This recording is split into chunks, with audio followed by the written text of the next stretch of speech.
में बीजेपी संसदीय दल की बैठक हो रही है और इस बैठक में प्रधानमंत्री नरेंद्र मोदी ने विपक्षी नेताओं को आड़े हाथों लिया है और कहा है कि उनका सदन में बर्ताव बिल्कुल भी शोभनीय नहीं है। दिल्ली में बीजेपी संसदीय दल की बैठक में प्रधानमंत्री नरेंद्र मोदी की ओर से कुछ बड़ी और अहम बातें कही गई है। पीएम की ओर से कहा गया कि विपक्ष का व्यवहार दुखी करने वाला है, क्योंकि आमतौर पर हमने देखा है कि विपक्ष कॉपरेट नहीं करता है कार्रवाई को लेकर। पीएम ने कहा कि विपक्ष का व्यवहार अशोभनीय है, दुखी करने वाला है। आज प्रधानमंत्री नरेंद्र मोदी अपनी बातें रख रहे थे जबकि बीजेपी संसदीय दल की बैठक हो रही है और ऐसे में जिस तरीके से एक के बाद एक पीएम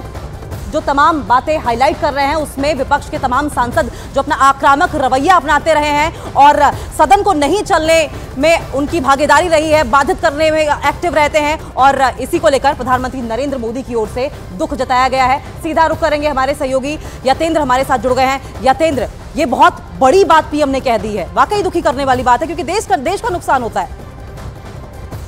बिल्कुल, प्रधानमंत्री नरेंद्र मोदी जी ने आज बीजेपी पार्लियामेंट्री पार्टी की मीटिंग में साफ तौर पर जो अभी जो चल रहा है पार्लियामेंट में उसकी बात की और साथ आगे क्या होना चाहिए ये भी उन्होंने अपने सांसदों को बताया। अभी गांधी स्टैच्यू के सामने जो निलंबित सांसद है वो प्रदर्शन कर रहे हैं, लेकिन वहीं दूसरी तरफ बीजेपी पार्लियामेंट्री पार्टी मीटिंग में प्रधानमंत्री मोदी ने इसका जिक्र करते हुए कहा कि जो विपक्ष का रवैया है उससे लगता है कि वो अभी आगे बढ़ना नहीं चाहते, वो यहीं रहना चाहते हैं और आगे यही स्थिति रही तो वो इससे भी कम हो जाएंगे। और जो जिस पार्टी हॉल में मीटिंग हो रही थी उसकी तरफ भी इशारा करते हुए प्रधानमंत्री मोदी ने कहा कि जो अभी जगह कुछ खाली पड़ी है इस हॉल में वो इनके व्यवहार से लगता है कि आने वाले समय में बीजेपी के सांसद और बढ़ेंगे, यानी कि जगह यहाँ पर ये पूरी तरह से खचाखच भरी हुई दिखाई देगी। और जो सिक्योरिटी ब्रीच का मामला है ऐसा लगता है यानी कि सीधा तौर पर निशाना साधा विपक्ष पर कि परोक्ष रूप से कहीं ना कहीं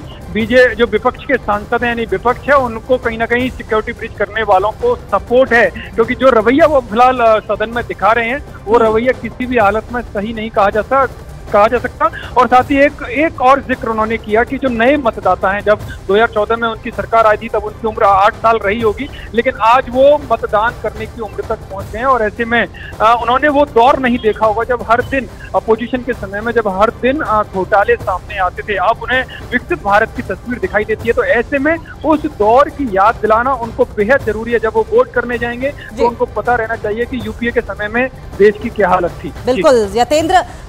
सदन में जब सांसद चुने जाते हैं तो जनता के प्रतिनिधि होते हैं, ऐसे में उनसे उम्मीद की जाती है कि पर्सनल वेंडेटा छोड़कर वो जनता के भले की बात करे, लेकिन हो कुछ और रहा है। बहुत बहुत शुक्रिया।